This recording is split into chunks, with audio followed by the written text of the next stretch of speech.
Hello, good morning. Good morning. William.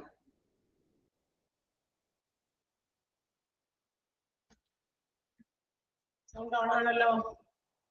Good morning പറഞ്ഞേ.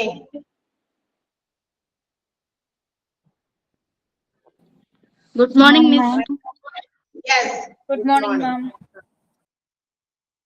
നിങ്ങളൊരു sound കേൾക്കാതെ എനിക്ക് തുടങ്ങാൻ പറ്റില്ല. അതുകൊണ്ടാണ് നിങ്ങളിൽ നിന്നേ ആരെങ്കിലും ഒരാളെങ്കിലും ഒന്ന് സൗണ്ട് എന്തെങ്കിലും പറഞ്ഞാൽ മാത്രം നമുക്കൊരു പോസിറ്റീവ് ഒരു ഇത് കിട്ടുള്ളൂ.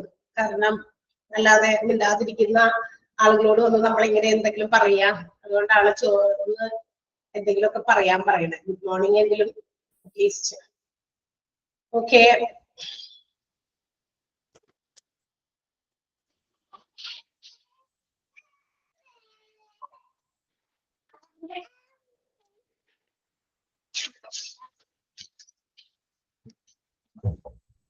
Yes, good morning. Good morning, ma'am. നമ്മള് കഴിഞ്ഞ ക്ലാസ്സില് ഞാൻ സൗണ്ട് ഓഫ് ചെയ്തേക്കാം. അവിടെ സൗണ്ട് വേറെ വന്നു തുടങ്ങി. ഓക്കെ, കഴിഞ്ഞ ക്ലാസ്സിൽ നമ്മള് എന്താ പഠിച്ചത്? ഒരു പുതിയ ടോപ്പിക്കിൽ നിന്ന് തുടങ്ങിയിരുന്നു. Do you remember? ഓർക്കണ്ടോ? യെസ്, റെഫറൻസ് ചെക്ക് എന്ന് പറയുന്ന ഒരു സംഭവം നമ്മള് എടുത്തു തുടങ്ങിയിരുന്നു. പേജ് നമ്പർ ഒന്ന് പറയൂ. Page number ഇതല്ലല്ലോ.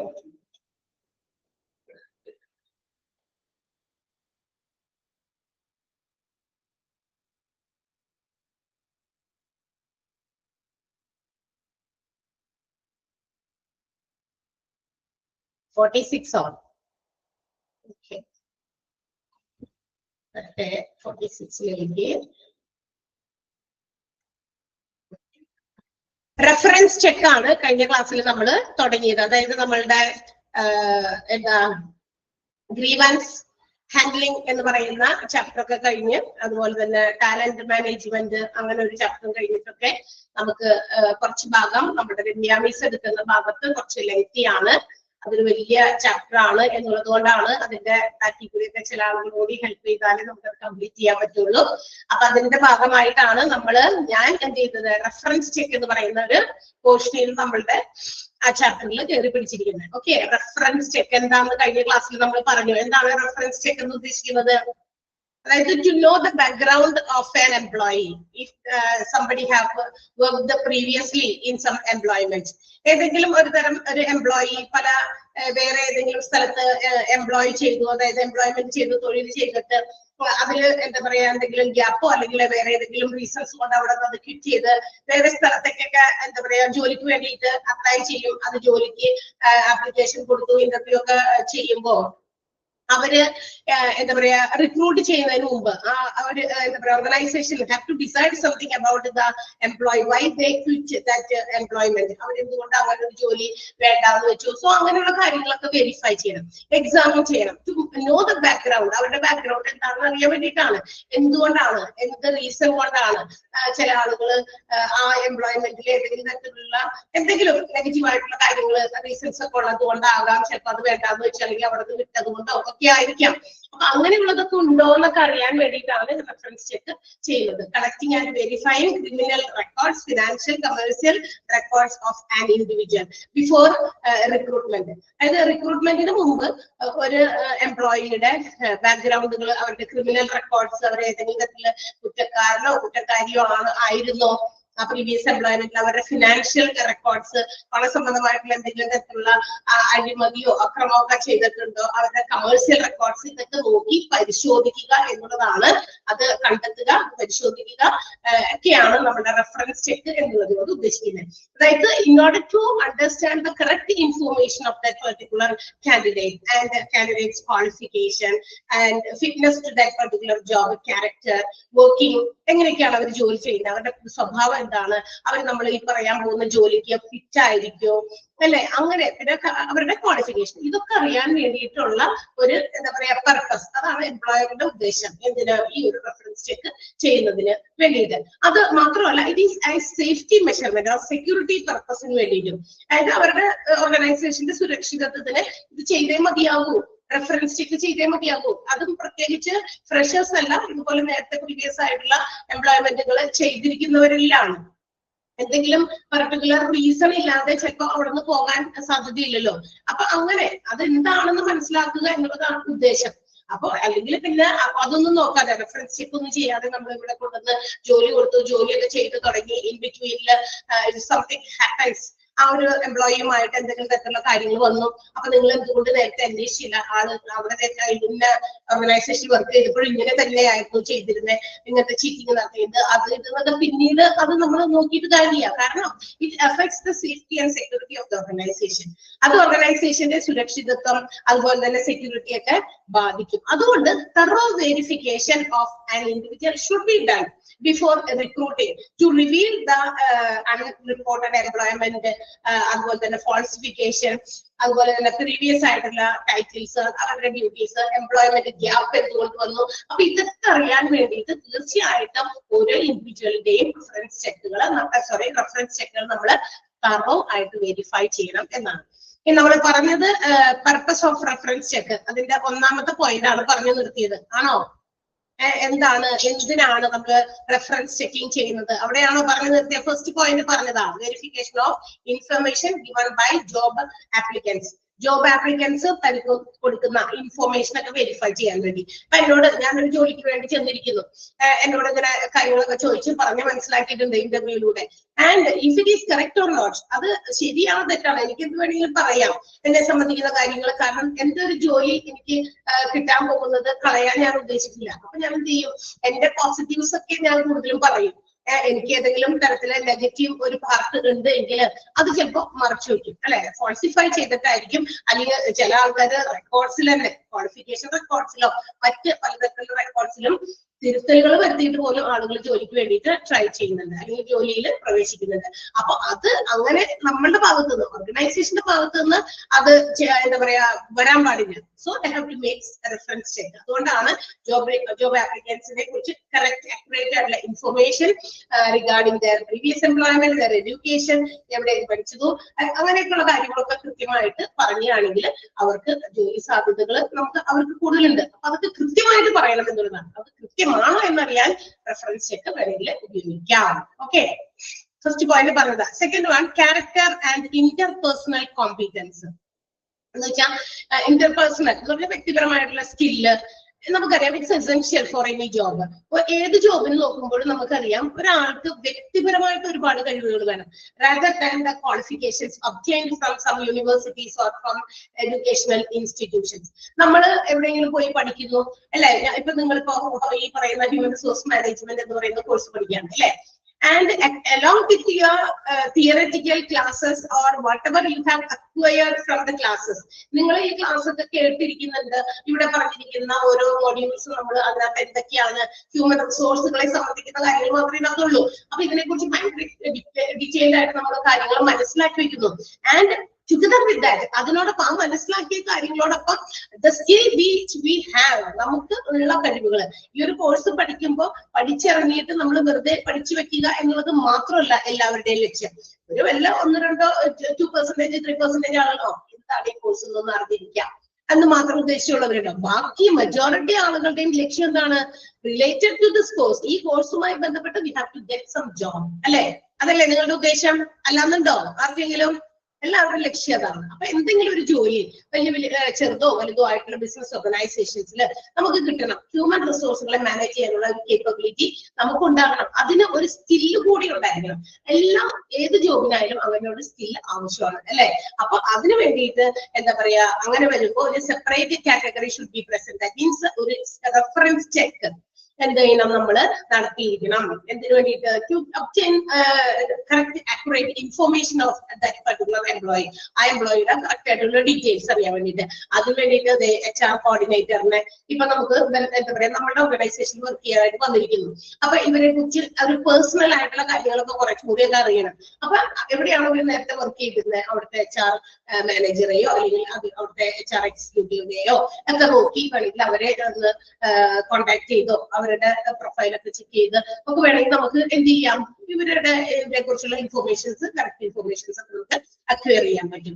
So interpersonal competence is necessary for each job. ഏത് ജോബിനാണെങ്കിലും നല്ല രീതിയിലുള്ള ഒരു സ്കിൽ, ഒരു പേഴ്സണൽ സ്കില്ല് ഏത് എംപ്ലോയീസിനും ആവശ്യമുണ്ട്. അതുണ്ടോ എന്നറിയാൻ വേണ്ടിയിട്ട് നമുക്ക് എന്ത് ചെയ്യാം, കോണ്ടാക്ട് ചെയ്ത് ഓർഗനൈസേഷനിലെ HR മാനേജറെയോ എക്സിക്യൂട്ടീവ്സിനെയൊക്കെ കോണ്ടാക്ട് ചെയ്ത് എന്ത് ചെയ്യാം, നമുക്കത് അവരുടെ ഒന്ന് കോണ്ടാക്ട് ചെയ്യാം. കാരണം ഇപ്പോഴെന്ന് വെച്ചിട്ടുണ്ടെങ്കിൽ എല്ലാ ബിസിനസ് ഓർഗനൈസേഷൻസിലെയും കാര്യങ്ങളൊക്കെ നമ്മൾ ഗൂഗിൾ സെർച്ച് ചെയ്ത് നോക്കിയാൽ ഇപ്പൊ എനിക്ക് ഇന്ന സ്ഥലത്ത് ജോലി കിട്ടാണ്. അപ്പൊ നമ്മൾ എന്ത് ചെയ്യും, ഗൂഗിൾ സെർച്ച് ചെയ്യും. ഓ ഇത് ഇന്ന ഇതാണ്, അതെവിടെയാ സിറ്റുവേറ്റ് ചെയ്യുന്നത്, ഓക്കെ അത് കിട്ടി. അവിടുത്തെ കുറെ വീഡിയോസ് കിട്ടി, അവിടുത്തെ വർക്കിങ്സ് കിട്ടി, അവിടുത്തെ മാനേജർ അല്ലെങ്കിൽ ആരാണ് അതിന്റെ എന്താ പറയാ ഫൗണ്ടർ, അത് ആരാണ് അവിടുത്തെ HR manager, all this can be അല്ലെ, നമുക്ക് എല്ലാം അത് അവിടെ നിന്ന് ആ ഒരു പ്രൊഫൈലിൽ നിന്ന് കിട്ടും ഇല്ലേ. അപ്പൊ അത് ചെക്ക് ചെയ്ത് അവരെയൊക്കെ കോണ്ടാക്ട് ചെയ്ത് നമുക്ക് എന്ത് ചെയ്യാം, അയാളുടെ പേഴ്സണൽ സ്കിൽ എന്തോരം ഉണ്ടെന്നൊക്കെ നമുക്ക് മനസ്സിലാക്കാൻ സാധിക്കും അല്ലെ. മനസ്സിലായോ? അതാണ് സെക്കൻഡ് പോയിന്റ്. രണ്ടാമത്തെ പോയിന്റിന്റെ മീനിങ് കിട്ടിയോ? ആർക്കെങ്കിലും മനസ്സിലാവാത്തതുണ്ടോ? വേഗം പറയണം. Okay. Okay, next one, check the omission of information. Sometimes the candidates may also not give proper or full information regarding them. ഇപ്പൊ ഒരു ഓർഗനൈസേഷനിൽ ജോലിക്ക് വേണ്ടി ചെല്ലുമ്പോ നമ്മൾ വേറെ ഏതെങ്കിലും സ്ഥലത്ത് ജോലി ചെയ്തു, അവിടുത്തെ ഒരു ബാക്ക്ഗ്രൗണ്ട് നമുക്കുണ്ട്. ഇവിടെ വന്നു കഴിയുമ്പോൾ ഇവര് നമ്മളോട് പല പല കാര്യങ്ങളും അങ്ങോട്ടും ഇങ്ങോട്ടൊക്കെ തിരിച്ചു മറിച്ചൊക്കെ ചോദിക്കാൻ സാധ്യതയുണ്ട്. അപ്പൊ അത് എന്ത് ചെയ്യാണ്, നമ്മൾ കറക്റ്റ് ആയിട്ട് അങ്ങോട്ട് ഡിസ്ക്ലോസ് ചെയ്യുകയാണെങ്കിൽ വലിയ കുഴപ്പമില്ല.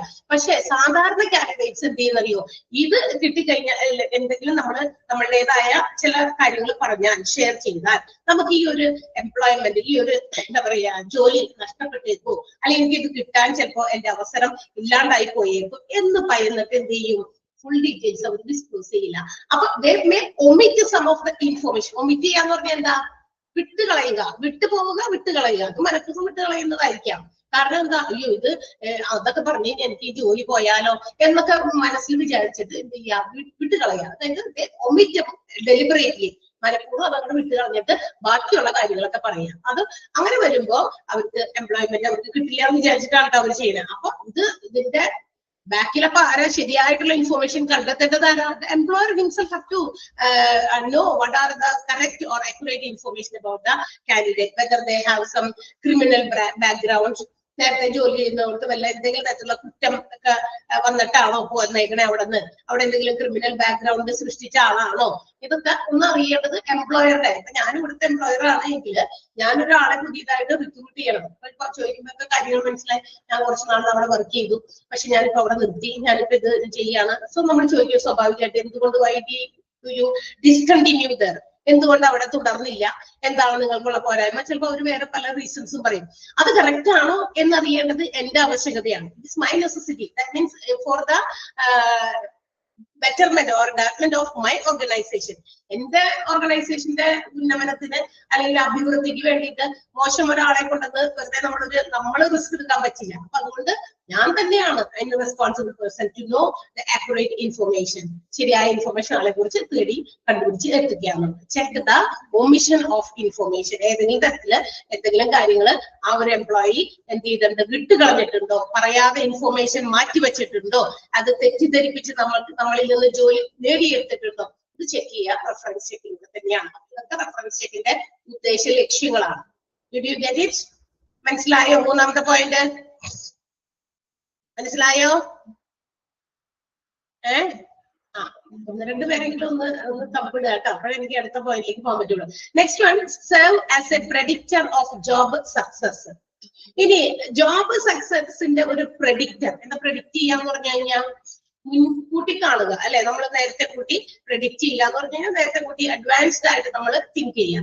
Reference check also is used to predict the ability of the job applicants. ഇനി ജോബ് ആപ്ലിക്കൻസിന്റെ എത്രത്തോളം കഴിവുള്ള ആളാണ്. When we are giving some task and duties, നമ്മൾ ഒരു കുറെ ജോലികൾ അല്ലെങ്കിൽ ചില ഡ്യൂട്ടീസ് റെസ്പോൺസിബിലിറ്റീസ് ഒക്കെ കൊടുക്കുമ്പോൾ അത് എത്രത്തോളം ചെയ്യാൻ കഴിവുള്ള ആളാണ് എന്നുള്ളത് നമുക്ക് മുൻകൂട്ടി ധരിക്കാൻ മനസ്സിലാക്കാനും റെഫറൻസ് ചെക്ക് സഹായിക്കുന്നുണ്ട്. That means it will give a clear view of the candidate's potential. ആ കാൻഡിഡേറ്റ്സിന് എത്രത്തോളം പൊട്ടൻഷ്യൽ ഉണ്ട്, കഴിവുള്ള ആളാണ്. അപ്പൊ റെഫറൻസ് ചെക്ക് നോക്കിയാൽ മതി. കാരണം റെഫറൻസ് ചെക്ക് എന്ന് പറയുമ്പോൾ ആളുടെ ബാക്ക്ഗ്രൗണ്ട്, അയാളുടെ ക്രിമിനൽ ഏതെങ്കിലും തരത്തിലുള്ള ബാക്ക്ഗ്രൗണ്ട്, ഫിനാൻഷ്യൽ ബാക്ക്ഗ്രൗണ്ട്, അതുപോലെ തന്നെ അവരുടെ ബിസിനസ്സിൽ അവർ ചെയ്തിരുന്ന മറ്റ് കാര്യങ്ങളുടെ ഇൻഡിവിജ്വൽ ആയിട്ടുള്ള റെക്കോർഡുകൾ, ഓൾ ദീസ് തിങ്സ് ഇതൊക്കെ നമ്മൾ റെഫർ ചെയ്യുന്നുണ്ട്. അപ്പൊ ഇത് റെഫർ ചെയ്യുമ്പോൾ നമുക്ക് മനസ്സിലാവും ഇന്ന ആള് ഇത്ര കഴിവുള്ള ആളാണ്. They can do any task. അവർക്ക് നമ്മൾ കൊടുക്കുന്ന എന്ത് ടാസ്കും കൃത്യമായിട്ട് കൃത്യതയോടെ ടൈമിങ്ങിൽ ചെയ്തു തീർക്കാൻ പറ്റുന്ന ആളാണ്. ചില ബാക്ക്ഗ്രൗണ്ട് അല്ലെങ്കിൽ റെഫറൻസ് ചെക്ക് നമുക്ക് നോക്കി കഴിഞ്ഞു കഴിഞ്ഞാൽ പറ്റില്ല, ഇയാള് ഇത്രയാണ് ഇങ്ങനെയാണ്. സോ നമ്മൾ കൊടുക്കുന്ന ഡ്യൂട്ടീസ് കംപ്ലീറ്റ് ഇവർക്ക് ചിലപ്പോൾ പെർഫോം ചെയ്യാൻ പറ്റില്ല. സോ നമുക്ക് എന്ത് ചെയ്യണം, ആളെ ഇഗ്നോർ ചെയ്തിട്ട് വേണ്ട, നമുക്ക് അങ്ങനെ ഒരു എംപ്ലോയിനെ അല്ലെങ്കിൽ കാൻഡിഡേറ്റ് നമുക്ക് സ്വീകരിക്കാൻ റിക്രൂട്ട് ചെയ്യാനായിട്ട് പറ്റില്ല. സോ റെഫറൻസ് ചെക്ക് എന്ന് പറയുന്നത് ഒരാളുടെ എബിലിറ്റി മനസ്സിലാക്കാനും കൂടിയാണ്. അത് മനസ്സിലാക്കി നമുക്ക് പ്രെഡിക്റ്റ് ചെയ്യാം how well they will do there task, എത്രത്തോളം ഭംഗിയായി നമ്മൾ കൊടുക്കുന്ന ജോലി അവര് ചെയ്യും എന്നുള്ളതും എത്ര നല്ല ക്ലിയർ ആയിട്ടുള്ള ഒരു വ്യൂ നമുക്ക് ആളുടെ കാൻഡിഡേറ്റിന്റെ പൊട്ടൻഷ്യലിനെ കുറിച്ചും കിട്ടുന്നത്. ഓക്കെ, സോ അതും ഒരു പർപ്പസ് ആണ് നമ്മുടെ റെഫറൻസ് ചെക്കിന്റെ, serve as a predictor of job success. Clear ആയോ? നാലാമത്തെ പോയിന്റ് മനസ്സിലായോ? ഓക്കെ, അഞ്ചാമത്തേത് willingness of the past or current employer to rehire the employee applicant. Rehire എന്ന് പറഞ്ഞാൽ എന്താ അർത്ഥം? ഹയർ ചെയ്യുക പിന്നെയും ഹയർ ചെയ്യുക, അതായത് ഒരു റിന്യൂവൽ പോലെ. അതായത് നേരത്തെ ഒരു എന്താ പറയാ, നമ്മളുടെ കറന്റ് എംപ്ലോയർ എന്ന് പറയുന്നത് may have or may be anxious to rehire an applicant.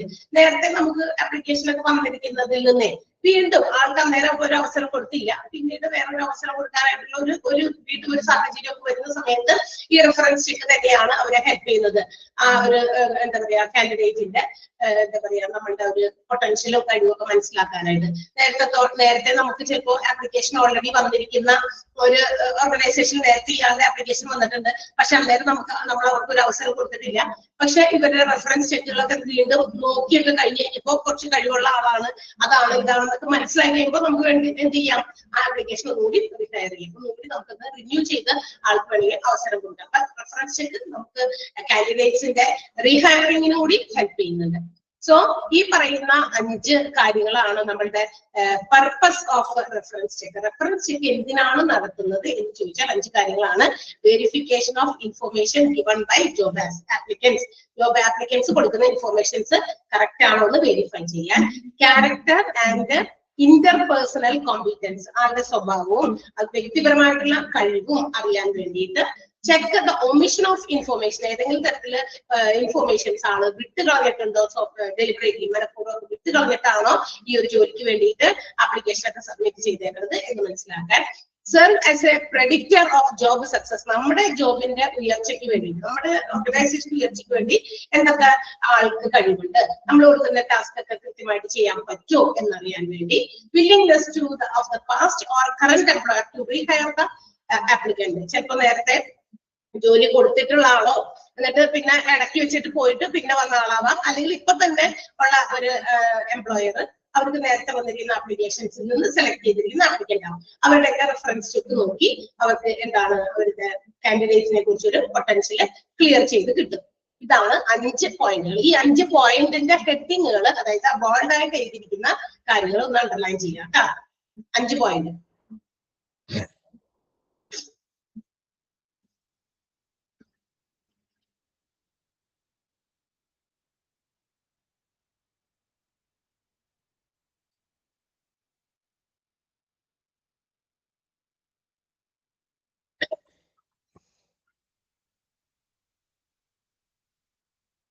അടുത്തത് മെത്തേഡ്സ് ഓഫ് റെഫറൻസ് ചെക്കിംഗ് ആണ്. റെഫറൻസ് ചെക്കിങ്ങിന്റെ രീതികൾ, ഏതൊക്കെ രീതിയിൽ നമുക്ക് റെഫറൻസ് ചെക്ക് ചെയ്യാം. നമ്മൾ പറഞ്ഞു കാൻഡിഡേറ്റ്സിനെ കുറിച്ച് അല്ലെങ്കിൽ ആപ്ലിക്കൻസിനെ കുറിച്ചുള്ള ഇൻഫോർമേഷൻസ് കൂടുതൽ വ്യക്തമാക്കാൻ വേണ്ടിയിട്ടാണ് റെഫറൻസ് ചെക്ക്. കാരണം ഇപ്പൊ ഞാനൊരു ജോലിക്ക് വേണ്ടി അപ്ലൈ ചെയ്യുമ്പോൾ എന്നെ ഇന്റർവ്യൂ ചെയ്യുന്നു, സെലക്ഷന് മുമ്പ് പല കാര്യങ്ങളും നമ്മളോട് ചോദിക്കുകയോ പറയുകയോ അന്വേഷിക്കുകയൊക്കെ ചെയ്യുന്നു. അങ്ങനെ ചെയ്യുമ്പോൾ it not all the information provided by the applicant may not be correct. അല്ലെ, നമ്മൾ കൊടുക്കുന്ന എല്ലാ ഇൻഫർമേഷൻസ് ശരിയാവണമെന്നില്ല. നമ്മളുടെ ജോലി പോകുമെന്നുള്ള പേടി, അല്ലെങ്കിൽ കിട്ടോ ഇല്ല എന്നുള്ള പേടി, ഇതുകൊണ്ട് നമ്മൾ എന്ത് ചെയ്യും, ചിലതൊക്കെ മറച്ചു വെച്ചും ചിലതൊക്കെ വിട്ടുകളഞ്ഞും ചിലതൊക്കെ വെളിപ്പെടുത്താതെയും നമ്മൾ എന്ത് ചെയ്യും, ജോലിക്ക് വേണ്ടി അപേക്ഷിക്കും. അപ്പൊ അങ്ങനെ വരുമ്പോൾ തീർച്ചയായിട്ടും ഒരു ഓർഗനൈസേഷനും അങ്ങനെ കണ്ണടച്ചും പൂട്ടി ആളുകളെ റിക്രൂട്ട് ചെയ്യുന്നില്ല. So they make some reference check. ഇവരെ കുറിച്ച് അതും പ്രത്യേകിച്ച് ഏറ്റവും കൂടുതൽ ഇമ്പോർട്ടൻസ് ഈ നേരത്തെ എവിടെയെങ്കിലും ജോലി ചെയ്തിട്ട് അവിടുന്ന് വേണ്ടാന്ന് വെച്ച് വരുന്നവരെയാണ് കൂടുതൽ റെഫറൻസ് ചെക്കിന് എന്താ പറയാ നമ്മള് ഓർഗനൈസർ അല്ലെങ്കിൽ ഓർഗനൈസേഷൻ പ്രിഫർ ചെയ്യുന്നത് ഫ്രഷേഴ്സിനേക്കാളും. അപ്പൊ അങ്ങനെ വരുമ്പോൾ ഏതൊക്കെ രീതിയിലാണ് അത്തരം ഇൻഫോർമേഷൻ നമുക്ക് കളക്ട് ചെയ്യാൻ പറ്റുക? റെഫറൻസ് ചെക്കിലൂടെ എങ്ങനെ നമുക്ക് ഇൻഫോർമേഷൻസ് കളക്ട് ചെയ്യാം? അതിന് പ്രധാനമായിട്ടുള്ള ചില രീതികളാണ്. First one, internet based reference ആണ്. ഏറ്റവും കൂടുതൽ ഇന്നത്തെ കാലത്ത് ഈ നമ്മുടെ മോഡേൺ വേൾഡ് ടെക്നോളജി ഒക്കെ ഇത്രയും അധികം പുരോഗമിച്ച് നിൽക്കുന്ന ഒരു സാഹചര്യത്തില് ഇന്റർനെറ്റ് ബേസ്ഡ് റെഫറൻസ് ചെക്ക് വളരെ ഈസിയാണ്. മാത്രമല്ല വളരെയധികം നമുക്ക് എളുപ്പവുമാണ് കണ്ടുപിടിക്കാൻ കിട്ടാനായിട്ട്. കാരണം ഇത് എന്ന് പറയുന്നത് തീർച്ചയായിട്ടും ആസ് ദ നെയിം ഇൻഡിക്കേറ്റ്, പേര് സൂചിപ്പിക്കുന്ന പോലെ തന്നെ നമുക്കറിയാം checking information with the help of online. അല്ലെ, ഓൺലൈനായിട്ട് ആ കാൻഡിഡേറ്റിനെ കുറിച്ച് കമ്പ്യൂട്ടറൊക്കെ ഉപയോഗിച്ച് എന്ത് ചെയ്യാം, ആളെ കുറിച്ചുള്ള കാര്യങ്ങൾ ഡീറ്റെയിൽസ് ഒക്കെ നമുക്ക് കളക്ട് ചെയ്യാൻ പറ്റും. ഓക്കെ, അപ്പൊ അത് ഒരു ഓൺലൈൻ മെത്തേഡാണ് ഇന്റർനെറ്റ് ബേസ്ഡ് റെഫറൻസ് എന്ന് പറയുന്നത്. ഇതിനകത്ത് എംപ്ലോയർക്ക് വേണമെങ്കിൽ ഗൂഗിളോ യാഹു അങ്ങനെയുള്ള സെർച്ച് ആപ്പുകളൊക്കെ ഉണ്ട്, നമ്മളുടെ ഫോണിലും ഉണ്ട്, അല്ലെ, കമ്പ്യൂട്ടറിലും ഒക്കെ ഇന്ന് അത് കിട്ടുന്നതാണ്. അപ്പൊ തീർച്ചയായിട്ടും ആ ഗൂഗിളോ യാഹു വഴിയൊക്കെ അവർക്ക് ആ ഒരു എംപ്ലോയിനെ കുറിച്ച് അല്ലെങ്കിൽ ആ ഒരു കാൻഡിഡേറ്റിനെ കുറിച്ചുള്ള വേരിയസ് ഇൻഫോർമേഷൻസ് നമുക്ക് വേണമെങ്കിൽ സെർച്ച് ഒക്കെ ചെയ്ത് നോക്കാം. മാത്രമല്ല ഇനി എങ്ങനെ വരുമ്പോ ഇൻഫോർമേഷൻ തീർച്ചയായിട്ടും നമ്മുടെ കാൻഡിഡേറ്റ് കൊടുക്കുന്നത് ശരിയാണോ അല്ലേ എന്നൊക്കെ നമുക്ക് അറിയാൻ വേണ്ടിയിട്ടാണ്. അപ്പൊ എല്ലാം കംപ്ലീറ്റ് കറക്റ്റ് ആയിട്ടുള്ള ഇൻഫർമേഷൻ കൊടുക്കാത്തതുകൊണ്ടാണ് ഇങ്ങനെയൊക്കെ നമ്മൾ സെർച്ച് ചെയ്ത് വെക്കുന്നത്. അപ്പൊ ഇന്നത്തെ കാലത്ത് അതൊരു വളരെ എന്താ പറയാ ഒരു ഫെമിലിയർ ആയിട്ടുള്ള ഒരു രീതിയാണ് ഈ പറയുന്ന പോലെ ഇന്റർനെറ്റ് ബേസ്ഡ് ആയിട്ടുള്ള റെഫറൻസ് ചെക്ക്. നമ്മുടെ internet based reference check are becoming popular in India because അതിന് വേണ്ടിയിട്ട് എംപ്ലോയേഴ്സ് എന്താ പറയാ ഒരുപാട് എഫേർട്ട് ഒക്കെ എടുക്കുന്നുണ്ട് റെഫറൻസ് ചെക്ക് ചെയ്യാൻ വേണ്ടി. കാരണം റെഫറൻസ് ചെക്ക് ചെയ്യാതെ എംപ്ലോയി ഈ കാൻഡിഡേറ്റ്സിനെ കൊണ്ടുപോയി പണി കൊടുത്ത് നമുക്ക് പണി വാങ്ങിച്ചു വെക്കാൻ പറ്റില്ലല്ലോ, അല്ലെ?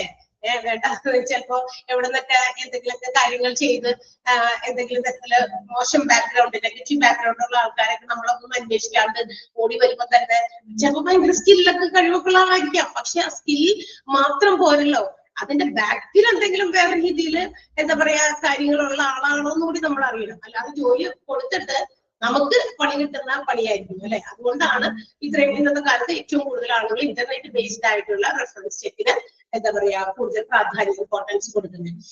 ഓക്കെ, ക്ലിയർ ആയോ? ഇന്റർനെറ്റ് ബേസ്ഡ് റെഫറൻസ് ചെക്ക്, അതിലെ ഫസ്റ്റ് സെന്റൻസ് ഒന്ന് അണ്ടർലൈൻ ചെയ്യാം. അപ് ടു യാഹു എക്സെട്ര എന്ന് പറയുന്ന വരെ ഒന്ന് അണ്ടർലൈൻ ചെയ്യാം കേട്ടാ. അവിടെ വരെ ഉണ്ട്,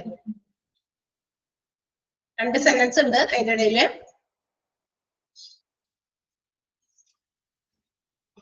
ഒന്ന് വായിച്ചു നോക്കാമോ? ഇന്റർനെറ്റ് ബേസ്ഡ് റെഫറൻസ് ആർക്കെങ്കിലും മനസ്സിലാവാത്തുണ്ടെങ്കിൽ ചോദിക്കാം. യാഹു എന്നുള്ളത് വരെ ബിഗിനിങ് തുടങ്ങി ഇന്റർനെറ്റ് ബേസ്ഡ് റെഫറൻസ് എന്ന് തുടങ്ങുന്നത് മുതൽ യാഹു എക്സെട്ര എന്ന് പറയുന്നത് വരെ അണ്ടർലൈൻ ചെയ്യും.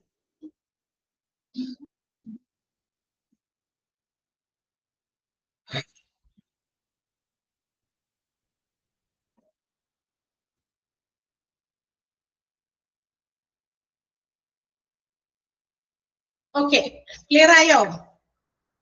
Any doubt? ഡൗട്ട് ഉണ്ടോ? ഉണ്ടല്ലോ പിള്ളേര്? ഇല്ല.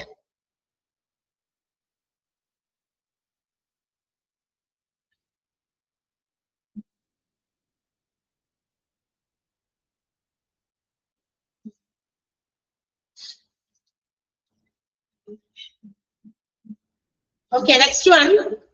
അടുത്തത് അപ്പൊ എന്തായിരിക്കും? ടെലിഫോൺ റെഫറൻസ് ആണ്. അടുത്ത ടെലിഫോൺ റെഫറൻസ് ഇന്റർനെറ്റിൽ എന്ന് പറയുമ്പോൾ നമ്മൾ ഗൂഗിള് യാഹു പോലെയുള്ള കമ്പ്യൂട്ടർ ഉപയോഗിച്ചിട്ടുള്ള ആപ്പുകളിൽ കയറിയിട്ട് സെർച്ച് ചെയ്ത് ആ ഒരു പർട്ടിക്കുലർ കാൻഡിഡേറ്റിനെ കുറിച്ച് ഇപ്പൊ എല്ലാം ഉണ്ടല്ലോ, പ്രൊഫൈലൊക്കെ എല്ലാവരും ഇതൊക്കെ ഇവിടെയൊക്കെ ഇട്ട് വെച്ചിട്ടുണ്ട്. ആപ്ലിക്കേഷൻ ഒക്കെ കൊടുക്കുമ്പോഴേ അവരുടെ പ്രൊഫൈലുകളിൽ നിന്നൊക്കെ സെർച്ച് ചെയ്തൊക്കെ പല രീതിയിലും ആരെങ്കിലും ഒക്കെ കോൺടാക്ട് ചെയ്തൊക്കെ നമുക്ക് കണ്ടുപിടിക്കാം. അപ്പൊ മറ്റൊരു രീതിയാണ് ടെലിഫോൺ റെഫറൻസ് ആണ്. ഇത് ഒരു ഈസിയസ്റ്റ് മെത്തേഡാണ്.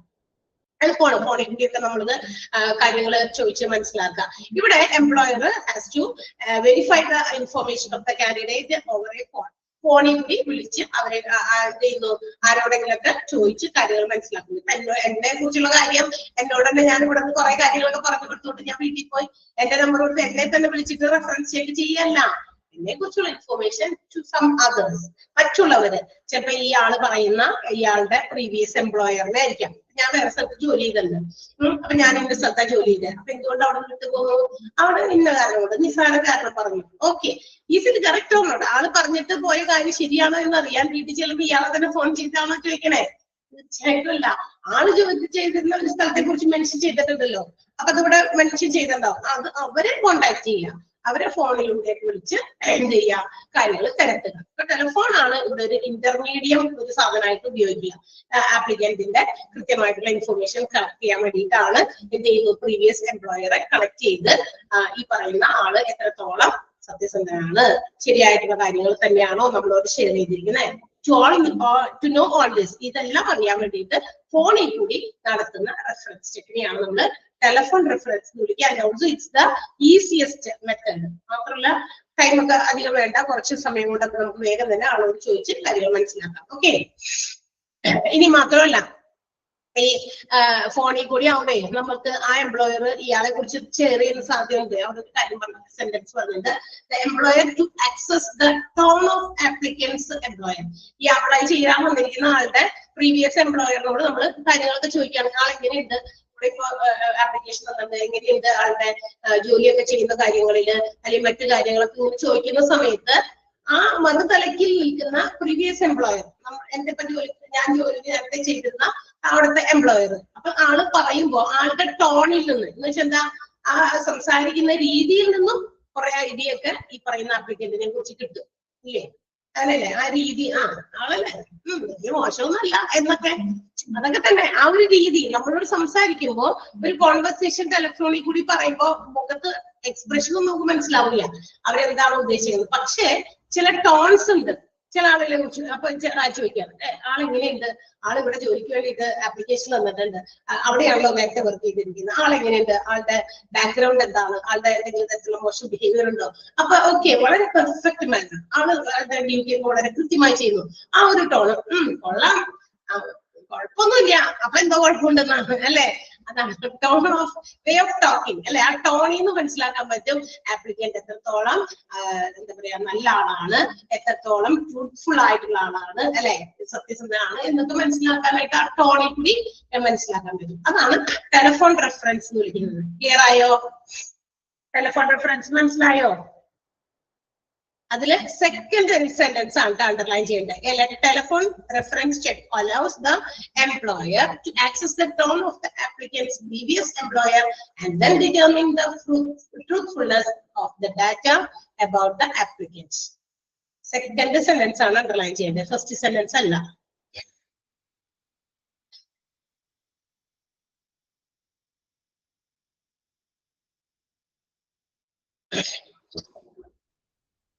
ഇനി അടുത്തത് എന്താ? റിട്ടേൺ റെഫറൻസസ് ആണ്. ഇതിന് എന്താ പറയാ, ലെറ്റർ ആണ് ഉപയോഗിക്കുക. എഴുതിയിട്ടുള്ള റെഫറൻസ് ആണല്ലോ. അപ്പൊ ഒരു റിട്ടേൺ ലെറ്റർ ഉപയോഗിച്ച് to collect information about the candidate, ആ കാൻഡിഡേറ്റിന്റെ കാര്യങ്ങളെ കുറിച്ച് അറിയാനായിട്ട് എഴുത്തിലൂടെ ആണ് കാര്യങ്ങൾ ചോദിച്ചറിയാൻ. ഇതിനു വേണ്ടിയിട്ട് ഇപ്പൊ ചിലപ്പോൾ കുറച്ച് കൂടുതൽ ഇൻഫോർമേഷൻ ആ ഒരാളെ കുറിച്ച് അറിയണമെന്നില്ല, ലാർജ് എമൗണ്ട് ഓഫ് ഡാറ്റ ഒക്കെ നമുക്ക് ഇൻഫോർമേഷൻ ഒക്കെ കളക്ട് ചെയ്യണമെന്നുണ്ടെങ്കിൽ എന്ത് ചെയ്യുന്നു, ഇപ്പൊ നമ്മളുടെ ഈ ഓർഗനൈസേഷനിലെ ജോലിക്ക് വേണ്ടിയിട്ടാണ് അപ്ലൈ ചെയ്തേക്കുന്നത്. അപ്പൊ ഇവിടുത്തെ HR ഡിപ്പാർട്ട്മെന്റ്, കാരണം റിക്രൂട്ട്മെന്റ് സെലക്ഷൻ എല്ലാ കാര്യവും നടക്കുന്നത് ഹ്യൂമൻ റിസോഴ്സ് മാനേജ്മെന്റ് അല്ലെങ്കിൽ ആ ഒരു ഡിപ്പാർട്ട്മെന്റുകാരാണ്. ഹ്യൂമൻ റിസോഴ്സ് ഡിപ്പാർട്ട്മെന്റ് ആണ് എംപ്ലോയീസിനെ പുതിയ പുതിയ കാൻഡിഡേറ്റ്സിനെ റിക്രൂട്ട് ചെയ്യുന്നത്, അവരുടെ ഇന്റർവ്യൂ റിലേറ്റഡ് ആയിട്ടുള്ള കാര്യങ്ങൾ, അവരുടെ റിക്രൂട്ട്മെന്റ്, അവരുടെ സെലക്ഷൻ, അവരുടെ ട്രെയിനിങ്, അല്ലെ, അവരുടെ ഗ്രീവൻസ് എല്ലാം ഹാൻഡിൽ ചെയ്യുന്നത് HR ഡിപ്പാർട്ട്മെന്റ് ആണ്. അപ്പൊ എവിടേക്കാണോ ആ ആളെ നമ്മൾ റിക്രൂട്ട് ചെയ്യാൻ പോകുന്നത് അല്ലെങ്കിൽ അപ്ലൈ ചെയ്തിരിക്കുന്ന ആള്, അവിടുത്തെ HR ഡിപ്പാർട്ട്മെന്റ് എന്ത് ചെയ്യണം, നേരത്തെ ഉള്ള പ്രീവിയസ് അവർ എവിടെ ജോലി ചെയ്തിരുന്ന അവിടുത്തെ HR ഡിപ്പാർട്ട്മെന്റുമായിട്ട് എഴുത്തിലൂടെ കാര്യങ്ങൾ ചോദിച്ച് മനസ്സിലാക്കുന്നു. ഇയാളുടെ ക്യാരക്ടറോ അല്ലെങ്കിൽ മറ്റേതെങ്കിലും രീതിയിലുള്ള കാര്യങ്ങളോ എന്താണോ അന്വേഷിച്ചറിയാതെ അതെല്ലാം തന്നെ ഒരു ലെറ്ററിലൂടെ എഴുതി ചോദിക്കുന്നു. അപ്പൊ അവിടുത്തെ HR ഡിപ്പാർട്ട്മെന്റ് എന്ത് ചെയ്യും, അവിടുത്തെ ഇൻഫർമേഷൻസ്, അവിടെ വർക്ക് ചെയ്തപ്പോഴുള്ള ആളെ കുറിച്ചുള്ള ഡീറ്റെയിൽസ്, ഇൻഫർമേഷൻസ് ഒക്കെ നമ്മുടെ HR ഡിപ്പാർട്ട്മെന്റിനെ ഹാൻഡ് ഓവർ ചെയ്യുന്നു. ആൻഡ് പറഞ്ഞിരിക്കുന്ന ആളുടെ കൃത്യമായിട്ട് നമുക്ക് ഹാൻഡ് ഓവർ ചെയ്യും. അത് എന്ന് പറയുന്നത്, പക്ഷെ ഈ ഒരു മെത്തേഡ് നമ്മുടെ ഇന്റർനെറ്റ് ബേസ്ഡ് റെഫറൻസും അതുപോലെ ടെലിഫോൺ റെഫറൻസും പോലെ അത്ര ഈസിയോ അതുപോലെ തന്നെ കുറച്ച് എളുപ്പമോ നടക്കുന്ന കാര്യമില്ല. ഇറ്റ്സ് ടൈം കൺസ്യൂമിങ്, അല്ലെ? എഴുതി അത് അവിടെ ചെന്ന് അവിടെ നിന്ന് മറുപടിയായിട്ട് അവിടെ നിന്ന് കുറെ ഡാറ്റാസ് ഒക്കെ എഴുതി തയ്യാറാക്കി ഇങ്ങോട്ട് വരണം. അപ്പൊ ഇതിൽ ടൈം കൺസ്യൂമിങ് ആയിരിക്കും. പിന്നെ എന്താ പറയാ, ക്വസ്റ്റ്യൻസ് അപ്പൊ അങ്ങനെ ചോദിക്കുമ്പോ കുറെ ചോദ്യങ്ങളൊക്കെ ആയിരിക്കുള്ളൂ ചോദിക്കുക. അപ്പൊ ഡയറക്റ്റ് ക്വസ്റ്റ്യൻസ് ആകാം, സിമ്പിൾ ക്വസ്റ്റ്യൻസും അതുപോലെ തന്നെ ജോബ് റിലേറ്റഡ് ആയിട്ടുള്ള ക്വസ്റ്റ്യൻസും ഒക്കെയാണ് ഈ ഒരു റിട്ടൺ റെഫറൻസ് മെത്തേഡില് അല്ലെങ്കിൽ റെഫറൻസ് ചെക്ക് ചെയ്യുമ്പോൾ അതിനകത്ത് ഉൾപ്പെടുത്തുന്ന ചോദ്യങ്ങൾ. പിന്നെ എന്താ പറയാ, നമ്മൾക്ക് റെഫറൻസ് ചെക്ക് ഉപയോഗിക്കുമ്പോൾ except or non except employees, അതായത് എക്സെപ്റ്റഡ് ആയിട്ടുള്ള എംപ്ലോയീസിനെ കുറിച്ച് എന്ന് പറയുമ്പോൾ നമുക്ക് എംപ്ലോയ്മെന്റ് കാര്യങ്ങളോ അല്ലാതെയുള്ള കാര്യങ്ങളൊക്കെ നമുക്ക് വേണമെങ്കിൽ ചോദിച്ച് അറിയാവുന്നതാണ്. മനസ്സിലായോ? അപ്പൊ അതാണ് റിട്ടൺ റെഫറൻസ് എന്ന് പറയുന്നത്. എഴുതി തയ്യാറാക്കിയ കുറെ കാര്യങ്ങളൊക്കെ ചോദിച്ച് മനസ്സിലാക്കിയാണ് എന്ത് ചെയ്യുന്നത് HR ഡിപ്പാർട്ട്മെന്റ് മറ്റ് ഡിപ്പാർട്ട്മെന്റിന്റെ HR ഡിപ്പാർട്ട്മെന്റ് പ്രീവിയസ് ആയിട്ട് ജോലി ചെയ്ത അവിടുത്തെ HR ഡിപ്പാർട്ട്മെന്റിൽ നിന്ന് ഇൻഫർമേഷൻസ് കാൻഡിഡേറ്റ്സിനെ കുറിച്ച് കളക്ട് ചെയ്യുന്നത്. Direct questions, simple questions, job related questions ഒക്കെ ചോദിച്ച് നമുക്ക് ഡാറ്റ കളക്ട് ചെയ്യാം. പക്ഷെ ഇതൊരു ടൈം കൺസ്യൂമിംഗ് ആണ്, ഇച്ചിരി സമയം എടുത്ത് ചെയ്യുന്നത്. ടെലിഫോണാണെങ്കിൽ 2-3 5 മിനിറ്റ് കൊണ്ട് നമുക്ക് കാര്യങ്ങൾ ചോദിച്ച് മനസ്സിലാക്കി അത് നോട്ട് ചെയ്ത് വെക്കാം, അല്ലെ? പക്ഷെ അത് എത്ര എളുപ്പമുള്ള കാര്യമല്ല. ഓക്കെ, അതാണ് റിട്ടൺ റെഫറൻസ് എന്ന് പറയുന്നത്. ക്ലിയർ ആയോ? റിട്ടൺ റെഫറൻസ് മനസ്സിലായോ? അതിൽ ഫസ്റ്റ് സെക്കൻഡും സെന്റൻസ് അണ്ടർലൈൻ ചെയ്യാം. ഇൻ ദിസ് മെത്തേഡ് എന്ന് പറയുമ്പോൾ ഓർക്കണം റിട്ടൺ റെഫറൻസ് മെത്തേഡ് ആണ്. അതും പിന്നെ എന്താ പറയാ, അതിന്റെ തൊട്ടടുത്ത sentence large amount of information is collected by the HR department of the candidate's previous organisation. കാൻഡിഡേറ്റിന്റെ മുന്നുള്ള ഓർഗനൈസേഷനിലെ HR ഡിപ്പാർട്ട്മെന്റിൽ നിന്നാണ് എന്ത് ചെയ്യുന്നത്, ഇൻഫർമേഷൻസ് എല്ലാം തന്നെ കളക്ട് ചെയ്യുന്നത്. അതും കുറച്ച് large amount of data.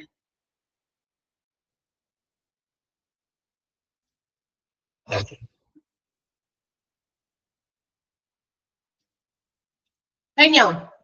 അടയാളപ്പെടുത്തിയോ?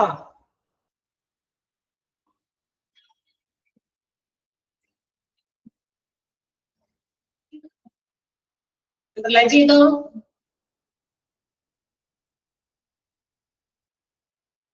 Okay, next personal reference ആണ്. സെക്കൻഡ് എനിക്ക് വയ്യ.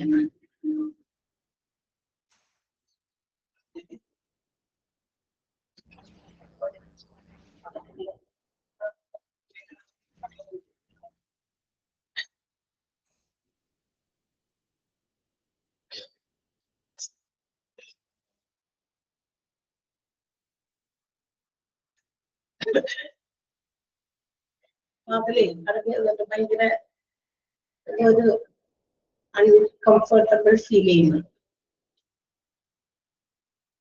ഓക്കെ, കേൾക്കാൻ പറ്റണ്ടോ? അതിലൊന്ന് തുറന്നിട്ട് ഭയങ്കര എനിക്ക് പൊടി ആണെന്ന് തോന്നുന്നു. എനിക്ക് ഭയങ്കര ഇറിറ്റേഷൻ ഫീൽ ചെയ്യുന്നു. മൂക്കൊക്കെ കുറച്ച് കളയാൻ തോന്നുന്നു. Okay, next one personal reference ആണ്. അപ്പൊ നമ്മൾ ഇന്റർനെറ്റ് ബേസ്ഡ് റെഫറൻസ് പറഞ്ഞു, ടെലിഫോൺ റെഫറൻസ് പറഞ്ഞു, റിട്ടൺ റെഫറൻസ് പറഞ്ഞു. അടുത്തത് പേഴ്സണൽ റെഫറൻസ് ആണ്. Many organizations also collect information from the candidates in which the name of a particular person is mentioned. ചിലപ്പോഴില്ലേ ഇതുപോലെയുള്ള ഈ എന്താ പറയാ കാൻഡിഡേറ്റുകളൊക്കെ വരുമ്പോ നിങ്ങൾ ഏതെങ്കിലും സ്ഥലത്ത് ജോലി ചെയ്യുന്ന അല്ലെങ്കിൽ നമ്മളുമായിട്ട് ഏറ്റവും പേഴ്സണൽ ആയിട്ടുള്ള, അതായത് കുറച്ച് അടുപ്പ ബന്ധമുള്ള ആളുകളുടെ പേരൊക്കെ വേണമെങ്കിൽ നമ്മളോട് ചോദിക്കും. നിങ്ങൾക്ക് ഏറ്റവും അടുത്തുള്ള ഏറ്റവും ചിലപ്പോൾ ഫ്രണ്ട് ആകാം, അല്ലെങ്കിൽ നിങ്ങൾ ഏറ്റവും അടുത്തറിയാവുന്ന ഒരാളെ കുറിച്ച് ഒരു നെയിം ഒന്ന് സജസ്റ്റ് ചെയ്യാനൊക്കെ പറയും. അപ്പൊ അങ്ങനെ അവർ സജസ്റ്റ് ചെയ്യുന്നത് കാൻഡിഡേറ്റ് സജസ്റ്റ് ചെയ്യുന്ന ഒരാളോട് നമ്മൾ എന്ത് ചെയ്യുന്നു, ഓർഗനൈസേഷൻ വിളിച്ചിട്ട് കാര്യങ്ങൾ ചോദിക്കുന്നു. അങ്ങനെ അതാണ് പേഴ്സണൽ റെഫറൻസ് നോക്കിയാൽ. ഞാൻ എന്താ പറയാ, ഒരു ഇന്റർവ്യൂല് വന്ന് പങ്കെടുക്കുകയാണ്. അങ്ങനെ സമയത്ത് ഞാൻ നേരത്തെ ഒരു ജോലി ചെയ്തിരുന്നു. അപ്പൊ അവിടെ നിന്ന് ക്വിറ്റ് ചെയ്തിട്ടാണ് വേറൊരു ഓർഗനൈസേഷനിൽ ജോലിക്ക് വേണ്ടി വന്നിരിക്കുന്നത്. അപ്പൊ അവര് നമ്മളോട് കുറെ കാര്യങ്ങളൊക്കെ ഡീറ്റെയിൽസ് ഒക്കെ ചോദിക്കുന്നതിനിടയ്ക്ക് തന്നെ നമ്മളുമായിട്ട് ഏറ്റവും അടുത്തുള്ള, ചിലപ്പോൾ അവിടെ തന്നെ വർക്ക് ചെയ്യുന്ന, അതായത് ഞാൻ പോകുന്നു പക്ഷെ വേറെ ആൾ അവിടെ തന്നെ ഉണ്ട്, എന്റെ കൂട്ടുകാരോ അല്ലെങ്കിൽ ആരെങ്കിലും ഒക്കെ അവിടെ ഉണ്ട്, അവരുടെ നമ്പറോ അല്ലെങ്കിൽ പേഴ്സണൽ ആയിട്ടുള്ള ഡീറ്റെയിൽസോ നമ്മളോടൊന്ന് മെൻഷൻ ചെയ്യാൻ പറ്റും. അപ്പൊ അവരെ കുറിച്ച് കോൺടാക്ട് ചെയ്തിട്ട് എന്ത് ചെയ്യാം, എന്നെ കുറിച്ചുള്ള ഡീറ്റെയിൽസ് അവരോട് ചോദിക്കാൻ വേണ്ടി. അപ്പൊ പേഴ്സണൽ ആയിട്ടുള്ള ചില കാര്യങ്ങളെ കുറിച്ച് ചോദിക്കാൻ വേണ്ടിയിട്ട് അവര് തന്നെ റിക്വസ്റ്റ് ചെയ്യുന്ന ഒരാളെ എന്ത് ചെയ്യുന്നു, കണക്ട് ചെയ്യുന്നു. അത് അവരോട് ചോദിച്ചിട്ട് എന്താ പറയാ കാര്യങ്ങൾ ഡീറ്റെയിൽസ് നമ്മളെ കുറിച്ച് കളക്ട് ചെയ്യാൻ വേണ്ടിയിട്ടാണ്. സോ അതായത് ഇവിടെ എന്താന്ന് പറയാ, ഇവിടെ എന്താ പറയാ എംപ്ലോയീസിന് അവർക്ക് അറിയാവുന്ന രീതിയിലുള്ള ഡീറ്റെയിൽസ് ഷെയർ ചെയ്യുന്നത് ഉറപ്പാണ്. അപ്പൊ employer they will get a clear picture of that particular applicant. കാരണം വ്യക്തിപരമായിട്ട് അറിയാവുന്ന ആളാണല്ലോ. അപ്പൊ വ്യക്തിപരമായിട്ട് അറിയാവുന്ന ആളായതുകൊണ്ട് ആ കാൻഡിഡേറ്റിനെ കുറിച്ച് വ്യക്തമായ ഒരു ചിത്രം തന്നെ എംപ്ലോയർക്ക് നേടിയെടുക്കാൻ സാധിക്കും. ബിക്കോസ് കാരണം എന്താ പറയാ, അവർക്ക് ഒരുപാട് കാര്യങ്ങൾ അറിയാം. അവര് ഒരുമിച്ച് എപ്പോഴും കൂട്ടായിരുന്നു, അല്ലെങ്കിൽ അവരെപ്പോഴും നല്ല അടുപ്പുള്ള ആളുകളായിരുന്നു. അതുകൊണ്ട് തന്നെ പേഴ്സണൽ ആയിട്ടുള്ള കുറെ കാര്യങ്ങളൊക്കെ ഷെയർ ചെയ്ത് കൊടുക്കാൻ സാധിക്കും. അപ്പൊ എന്തെങ്കിലും തരത്തിലുള്ള മോശമായ കാര്യങ്ങളൊക്കെ ഉണ്ടെങ്കിലും ചിലപ്പോൾ അവരത് ഷെയർ ചെയ്യും. അപ്പൊ അങ്ങനെയുള്ള ഒരു റെഫറൻസ് ചെക്കാണ് നമുക്ക് പേഴ്സണൽ റെഫറൻസ് എന്നതുകൊണ്ട് ഉദ്ദേശിക്കുന്നത് കേട്ടോ.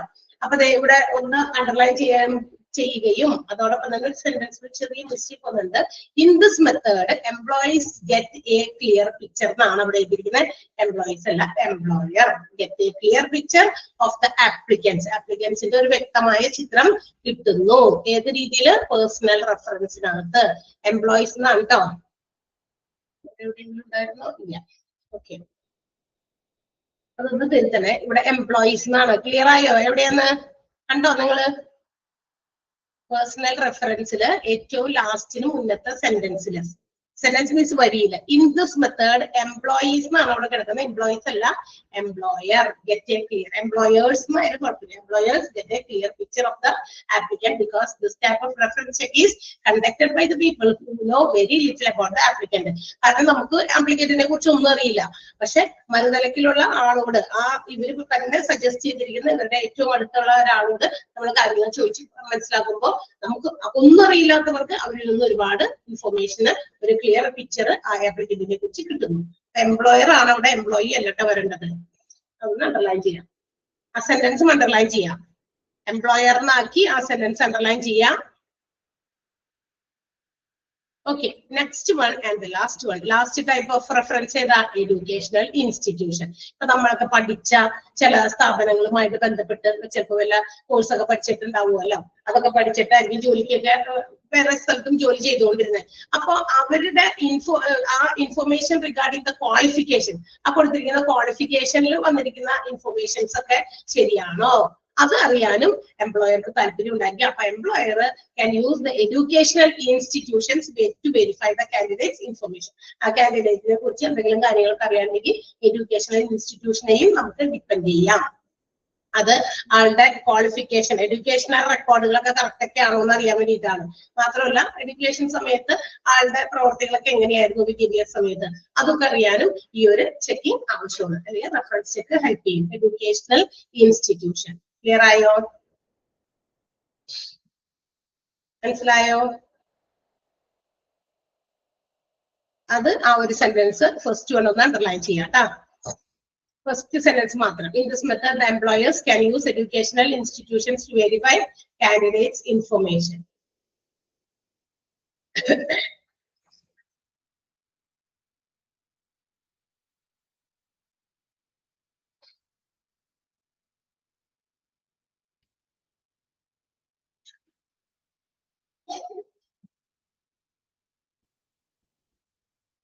Yes, അടുത്തത് selection or hiring decision. Selection, decision or hiring decision. അപ്പൊ നമ്മൾ എന്ത് ചെയ്തു? റെഫറൻസ് ചെക്ക് ഒക്കെ ചെയ്തു. കാൻഡിഡേറ്റ്സിനെ കുറിച്ചിട്ടുള്ള വ്യക്തമായ ധാരണ, ഇൻഫർമേഷൻസ് ഒക്കെ പല രീതിയിലോ പല മാർഗങ്ങളിലൂടെയൊക്കെ നമ്മൾ കളക്ട് ചെയ്തു. After collecting the informations or after making the reference check, the decision is upon the organization or the employer whether to select or hire the candidate. ഈ കാൻഡിഡേറ്റിനെ നമ്മൾ സെലക്ട് ചെയ്യണോ അല്ലെങ്കിൽ ഹയർ ചെയ്യണോ എന്നുള്ള തീരുമാനത്തിലേക്ക് എത്തിക്കുന്നത് ഈ റെഫറൻസ് ചെക്കിന്റെ അടിസ്ഥാനത്തിലാണ്, അല്ലെ? അതൊക്കെ അതുകൂടി നോക്കിയിട്ട് സെലക്ഷൻ നടത്തുന്നുള്ളൂ. അല്ലാതെ വളരെ സ്കിൽഡ് ആയിട്ടുള്ള ഒരുപാട് ക്വാളിഫൈഡ് ആയിട്ടുള്ള ആൾക്കാരൊക്കെ വന്നു, അവരുടെ സർട്ടിഫിക്കറ്റ് ഒക്കെ വിളിച്ചു വന്നു, അവരുടെ എന്താ പറയാ അപ്പിയറൻസ് കണ്ടിട്ടോ അല്ലെങ്കിൽ അവർ ഇന്റർവ്യൂവിൽ വളരെ നന്നായി പെർഫോം ചെയ്തത് കണ്ടിട്ടോ മാത്രമല്ല റിക്രൂട്ട്മെന്റും സെലക്ഷനും നടത്തുന്നത്. അത് തൊട്ട് മുൻപ്, അതായത് റിക്രൂട്ട്മെന്റ് ചെയ്യുന്നതിന് തൊട്ട് മുമ്പ് നടത്തേണ്ട ഒരു പ്രൊസീജിയർ ആണ് ഈ റെഫറൻസ് ചെക്ക്. അപ്പൊ എങ്ങനെ ചെക്ക് ചെയ്യണം? ഇവരുടെ ക്വാളിഫിക്കേഷനിൽ എന്തെങ്കിലും ഡൗട്ട് ഉണ്ടോ, ഇവരുടെ പ്രീവിയസ് ഇവർ ചെയ്ത എംപ്ലോയ്മെന്റിൽ എന്തെങ്കിലും നമുക്ക് ഡൗട്ട് ഉണ്ടോ, അല്ലെങ്കിൽ ഇവർ പറയുന്ന ഇൻഫോർമേഷൻസ് എല്ലാം കറക്റ്റ് ആണെന്നുള്ളതിൽ സംശയമുണ്ടോ, ഇതൊക്കെ നമുക്ക് ഇല്ലാതാക്കാനാണ് ഈ റെഫറൻസ് ചെക്ക് ഉപയോഗിക്കുന്നത്, അല്ലെ? എല്ലാം ക്ലിയർ ആക്കുക, ആക്യുറേറ്റ് ആൻഡ് അത് ഓർഗനൈസേഷന്റെ സേഫ്റ്റിക്ക് വേണ്ടിയിട്ടാണ്. So after making such a reference check only the candidates have to be selected or hired. അതിനുശേഷമാണ് കാൻഡിഡേറ്റിനെ സെലക്ട് ചെയ്യണോ വേണ്ടേ എന്നുള്ളതൊക്കെ നമ്മൾ തീരുമാനിക്കുന്നത്. അപ്പോ എന്താ പറയാ, എംപ്ലോയർ കാൻഡിഡേറ്റ്സിന്റെ എലിജിബിലിറ്റി, അവരുടെ കേപ്പബിലിറ്റി, അതിന് നമ്മളുടെ ജോലിക്ക് സ്യൂട്ടബിൾ ആയ രീതിയിൽ ഹയർ ചെയ്യുന്നു, സെലക്ട് ചെയ്യുന്നു, അല്ലെ? ഇവിടെ എന്ത് ജോലിക്കാണോ ആ ജോലിക്ക് പറ്റിയ കാൻഡിഡേറ്റിന് അവരുടെ കേപ്പബിലിറ്റി നോക്കിയിട്ടാണ് നമ്മൾ സെലക്ട് ചെയ്യുന്നത്. Hiring decision is the most important business decision. ഒരു ബിസിനസ്സിലെ ഏറ്റവും വലിയ തീരുമാനങ്ങളിൽ ഒന്നാണ് ഏത് രീതിയിലുള്ള കാൻഡിഡേറ്റ്സിനെ നമ്മൾ റിക്രൂട്ട് ചെയ്യണം, സെലക്ട് ചെയ്യണം എന്നുള്ളത്. അത് അത്ര എളുപ്പമുള്ള കാര്യവുമല്ല. അതായിരിക്കണം ഏറ്റവും വലിയൊരു നല്ല തീരുമാനം. എപ്പോഴും എംപ്ലോയേഴ്സ്, ഇപ്പൊ ഇവിടെ ഒരു ഓർഗനൈസേഷൻ ആണ്, ഇവിടെ നല്ല നല്ല ആളുകൾക്ക് ജോലി കൊടുക്കുക എന്നുള്ളതായിരിക്കണം ഇവിടുത്തെ എംപ്ലോയറിന്റെ ലക്ഷ്യം. കാരണം ജോലിക്കാർ നന്നാവുമ്പോഴാണ് ജോലി നന്നാവുന്നത്, അല്ലെ? അപ്പോഴാണ് നല്ല രീതിയിലുള്ള പ്രൊഡക്റ്റീവ് ആയിട്ടുള്ള പ്രൊഡക്ഷനോ അതുപോലെ തന്നെ സർവീസസോ എന്തോ ആയിക്കോട്ടെ, എന്തെങ്കിലും ഉൽപ്പന്നം ഉൽപ്പാദിപ്പിക്കുന്നതോ അല്ലെങ്കിൽ സേവനം ആയിക്കോട്ടെ, ഇത് രണ്ടും ഫ്രൂട്ട്ഫുൾ ആകണമെങ്കിൽ, നല്ലതാകണമെങ്കിൽ അവിടുത്തെ എംപ്ലോയീസ് നല്ലതായിരിക്കും. അപ്പൊ എംപ്ലോയീസിനെ സെലക്ട് ചെയ്യുന്ന കാര്യത്തിൽ ഒരു നല്ല തീരുമാനമായിരിക്കണം ഒരു എംപ്ലോയർ എടുക്കേണ്ടത്, അല്ലെ? വലിയ രീതിയിൽ ക്വാളിഫിക്കേഷൻ മാത്രം കണ്ടിട്ടെടുക്കാൻ പറ്റില്ല, അല്ലെ? അല്ലെങ്കിൽ ഭയങ്കര അപ്പിയറൻസ് നോക്കിയിട്ട് മാത്രം എടുക്കാൻ പറ്റില്ല. ഒരുപാട് പാരാമീറ്റേഴ്സ് അതിനകത്തുണ്ട് ഒരു റിക്രൂട്ട്മെന്റ് നടക്കുമ്പോൾ. അപ്പൊ ഒരുപാട് മാനദണ്ഡങ്ങളുടെ ബേസിസിലാണ് ഒരു എംപ്ലോയിയെ സെലക്ട് ചെയ്യുന്നത്. നമ്മൾ ഇപ്പൊ എന്താ പറയാ, നല്ല രീതിയിൽ സെലക്ഷൻ നടത്തിയില്ല എങ്കിൽ ഈ ഹയറിംഗ് ഡിസിഷൻ ഒക്കെ വളരെ എന്താ പറയാ മോശമാണെങ്കിൽ എന്ത് പറ്റും? അത് ഗുണത്തെക്കാളേറെ ദോഷമായിരിക്കും ഉണ്ടാക്കുക. സീരിയസ് കോൺസിക്വൻസസ് ഫേസ് ചെയ്യേണ്ടി വരും. വളരെ ഗൗരവമേറിയ പല കാര്യങ്ങളും അഭിമുഖീകരിക്കേണ്ടി വരും എംപ്ലോയർ. സോ ഒരു ഗുഡ് ഹയറിംഗ് ഡിസിഷൻ ആയിരിക്കണം എപ്പോഴും എംപ്ലോയർ എടുക്കേണ്ടത്. So manager has to determine whether the candidate is capable for our task and duties. നമ്മൾ കൊടുക്കുന്ന ജോലി അവരെങ്ങനെ പെർഫോം ചെയ്യും എന്നുള്ളതൊക്കെ മനസ്സിലാക്കി വേണം എപ്പോഴും മാനേജേഴ്സ് അവരുടെ കാൻഡിഡേറ്റ്സിന് ജോലി കൊടുക്കാനും. അതുപോലെ അവർക്ക് എന്ത് സ്കില്ലുണ്ട്, അവരുടെ എക്സ്പീരിയൻസ് ഉണ്ട്, അവരുടെ എഡ്യൂക്കേഷൻ ഉണ്ട്, ഇതെല്ലാം ആ ജോലിക്ക് വേണ്ട experience, skill, qualification, everything which is essential for A job, അതെല്ലാം നോക്കിയിട്ടായിരിക്കണം മാനേജർ എന്ത് ചെയ്യേണ്ടത്? ഒരു കാൻഡിഡേറ്റിനെ സെലക്ട് ചെയ്യേണ്ടത്. ഓക്കെ, അതില്ലാണ്ട് ഓടിയൊന്നും ചാടിയൊന്നും വേഗം ഡിസിഷൻ എടുക്കാൻ പറ്റില്ല. ക്ലിയർ ആയോ? ആ പാരഗ്രാഫ് ഒന്ന് വായിച്ചു നോക്കിയേ. അണ്ടർലൈൻ ചെയ്യാൻ ഞാൻ പറയാം, ഒന്ന് വായിച്ചു നോക്കാം ആദ്യം.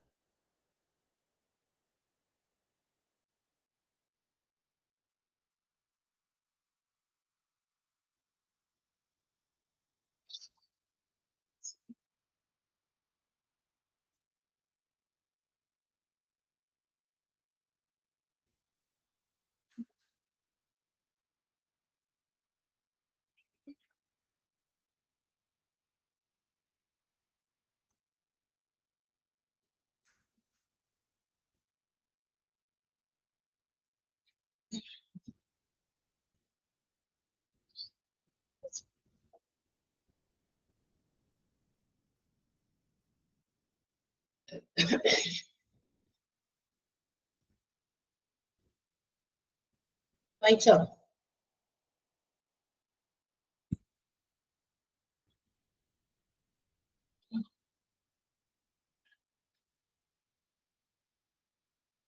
വായിച്ചല്ലോ? സെന്റൻസ് അണ്ടർലൈൻ ചെയ്യാം കേട്ടോ. ഫസ്റ്റ് സെന്റൻസ് അണ്ടർലൈൻ ചെയ്യാം. A selection or hiring decision should be made after interviewing the candidates for a position. Candidates ne interview ചെയ്തതിനു ശേഷമാണ് നമ്മൾ എന്ത് ചെയ്യുന്നത് സെലക്ഷൻ പ്രൊസീജിയർ അല്ലെങ്കിൽ ഹയറിംഗ് പ്രൊസീജിയർ ചെയ്യുന്നത്. First sentence. പിന്നെ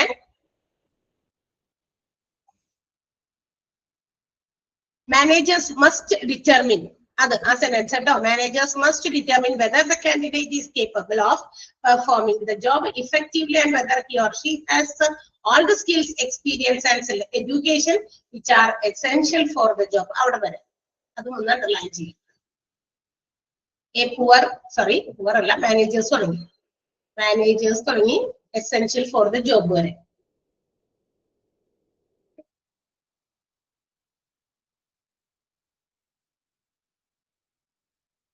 ഓക്കെ.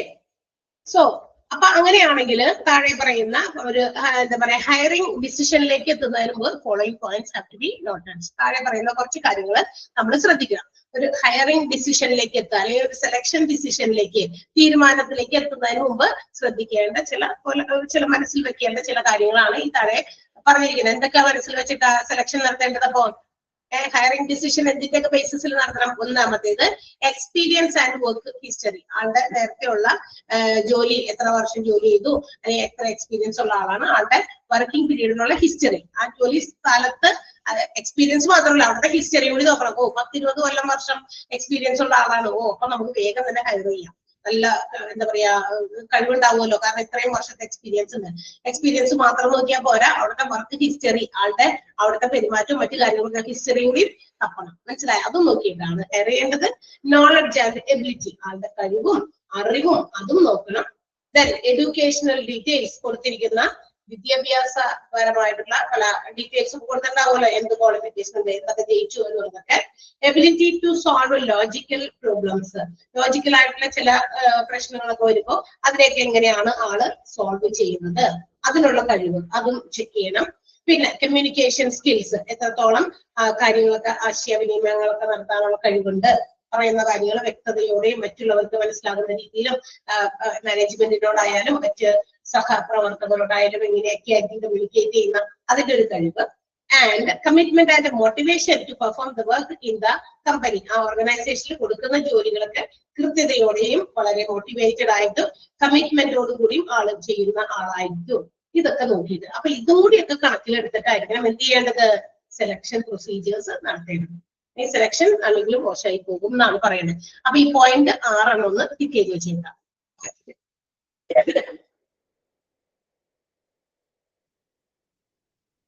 സോ അങ്ങനെയാണെങ്കിൽ ഈ പറയുന്ന കാര്യങ്ങളൊക്കെ കണക്കിലെടുത്തിട്ടാണ് നമുക്ക് ഹയർ ചെയ്യാൻ പറ്റുള്ളൂ, അല്ലെങ്കിൽ സെലക്ഷൻ ഓഫ് എ കാൻഡിഡേറ്റ് നടത്താൻ പറ്റുള്ളൂ. പക്ഷേ അങ്ങനെ വരുമ്പോൾ ഇതൊക്കെ നേരത്തെ കൂട്ടി അറിയണ്ടേ, ഇവരെ കുറിച്ച് അറിയണ്ടേ, ഇങ്ങനത്തെ കാര്യങ്ങളൊക്കെ. So it's not an easy task, it is a difficult task. അങ്ങനെയാണെങ്കിൽ ഈ ഒരു എന്താ പറയാ കാര്യം അല്ലെങ്കിൽ ഈ ഒരു ടാസ്ക് എന്ന് പറയുമ്പോൾ അത്ര എളുപ്പമല്ല. ഇതെല്ലാം നോക്കണം, എക്സ്പീരിയൻസും വർക്ക് ഹിസ്റ്ററി നോക്കണം, ആളുടെ capability, skill, knowledge, educational details നോക്കണം, അവരുടെ കമ്മ്യൂണിക്കേഷൻ സ്കില്ല് നോക്കണം, ability to solve some problems, എന്തെങ്കിലും തരത്തിലുള്ള പ്രശ്നങ്ങൾ പറഞ്ഞാൽ അതെങ്ങനെ കൈകാര്യം ചെയ്യും, commitment and motivation towards the work, അവർ ചെയ്യാൻ പോകുന്ന ജോലിയോടുള്ള കമ്മിറ്റ്മെന്റും മോട്ടിവേഷനും ഇതൊക്കെ നോക്കിയിട്ടാണ്. അതുകൊണ്ട് തന്നെ അതൊരു ഈസി ടാസ്ക് അല്ല, ഡിഫിക്കൽട്ട് ടാസ്ക് ആണ്. അപ്പൊ എംപ്ലോയർ എന്തെങ്കിലും if they have some doubt regarding the candidate's ability, കാൻഡിഡേറ്റിന്റെ എബിലിറ്റിയെ കുറിച്ച് എന്തെങ്കിലും തരത്തിലുള്ള എന്താ പറയാ ഡൗട്ടുകളൊക്കെ ആൾക്കുണ്ടെങ്കിൽ എന്ത് ചെയ്യണം, ഡൗട്ട് വെച്ചിട്ട് ഒരു കാൻഡിഡേറ്റിനെയും ഹയർ ചെയ്യാൻ പാടില്ല. എങ്ങനെ പാടുന്നു അങ്ങനെ വേണ്ട, ലീവ് ചെയ്തിട്ട് അവരെ you have to ignore that person, അല്ലെ? അവരെ ഹയർ ചെയ്യാൻ പാടില്ല. കാരണം ഡൗട്ട് ഉണ്ട്, സംശയം വെച്ചിട്ട് ഒരു സംശയാസ്പദമായ സാഹചര്യത്തിൽ ഒരു കാൻഡിഡേറ്റിനെയും ഹയർ ചെയ്യുന്നത് നല്ലതല്ല. അതിന് പകരം എന്ത് ചെയ്യാം, വേണ്ടാന്ന് വെച്ചേക്കാം. ദാറ്റ്സ് ഓൾ, അത്രേ ഉള്ളൂ. അതാണ് സെന്റൻസ് എഴുതി വെച്ചേക്കുന്നത്. അത് ഒരു ഫണ്ടമെന്റൽ റൂളാണ്, അല്ലെങ്കിൽ ഒരു ഫണ്ടമെന്റൽ ഹയറിംഗ് ഡിസിഷൻ ആണ്. അടിസ്ഥാനപരമായിട്ട് ഒരു എംപ്ലോയിയെ അല്ലെങ്കിൽ ഒരു കാൻഡിഡേറ്റ് നമ്മൾ ഹയർ ചെയ്യുമ്പോൾ ഏറ്റവും അടിസ്ഥാനപരമായി ചിന്തിക്കേണ്ട ഒരു ആശയം അല്ലെങ്കിൽ ഒരു നിയമം പോലെ നമ്മൾ മനസ്സിലാക്കേണ്ടതാണ് എന്ത്, എല്ലാ എംപ്ലോയറും എന്താണത്, the employer has any doubt regarding the candidate's ability, he or she shall not hire that particular person. അവരാളെ വേണ്ടാന്ന് വെക്കണം, ഹയർ ചെയ്യണ്ട. ക്ലിയർ ആയോ? കേട്ടോ. അപ്പൊ സെലക്ഷൻ നടക്കുന്ന സമയത്ത്, ഹയറിംഗ് നടക്കുന്ന സമയത്ത് നല്ല തീരുമാനത്തിൽ ആണ് നമ്മൾ അവരെ സെലക്ട് ചെയ്യേണ്ടത്. അതിന് കുറച്ച് മാനദണ്ഡങ്ങൾ അവിടെ പറഞ്ഞിട്ടുണ്ട്. ഇതിന്റെ എല്ലാം ബേസിസിലാണ് ഒരു കാൻഡിഡേറ്റിനെ സെലക്ട് ചെയ്യുക. എന്തെങ്കിലും ഡൗട്ട് തോന്നുന്ന ആളാണ്, അയ്യോ ആളുടെ കാര്യത്തിൽ സംശയം ഉണ്ടല്ലോ തോന്നിക്കഴിഞ്ഞാൽ ഡൗട്ട് വെച്ചിട്ട് നമുക്കൊന്ന് ട്രൈ ചെയ്യാം എന്ന് വിചാരിക്കുകയല്ല ചെയ്യേണ്ടത്. ആളെ ഹയർ ചെയ്യാതിരിക്കുക എന്നുള്ള നല്ല ഡിസിഷൻ ആണ് എടുക്കേണ്ടത്. ക്ലിയർ? മനസ്സിലായോ? ആ ഒരു സെന്റൻസ് ഒന്ന് നന്നായിട്ട് അണ്ടർലൈൻ ചെയ്ത് വെക്കാം. ഏത്? If the employer has any doubt about the candidate's ability, he or she shall not hire that particular person. Underline ചെയ്തിട്ട് കേട്ടോ.